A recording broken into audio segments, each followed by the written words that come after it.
এখনকার ছেলেগুলোর একটা কাজেও বেশি না গো। করতে গেছে গো চাচা? একটু ভুঁইটা দেখে আসি গো। এ দেখো তোমার ছেলে পেলে এখন বিড়ি খেতে গো। সত্যি? ওই দেখো ওই রোগো। চলো খালার ছেলে রেখে দেখছি। বন্ধু জীবনে বিড়ি খেয়ে খুবই সুখ রে।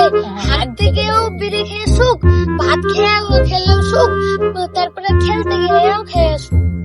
কি বলবো রে সরে তোর আব্বা তাই রে ভাই বিড়ি বিড়ি ধরো ধরো ধরো ধরো। এই দাঁড়া ভাইপা তোকে লাগেনি তো? উঠ উঠ উঠ উঠ।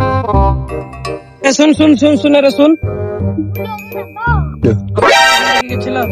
জানি না সত্য ছেলেরা কি গেছিল রে? চাচা আপনার কাছে টেনশন মেনশন করা দরকার নেই, আমাদের কাছে থাকতে ভালোভাবে থাকবেন। কি গেছিল তাই বলছি। কিছু হচ্ছে আবার না। ওদের সাথে এক ছেলে বিড়ি খেছিল। কি বুঝে?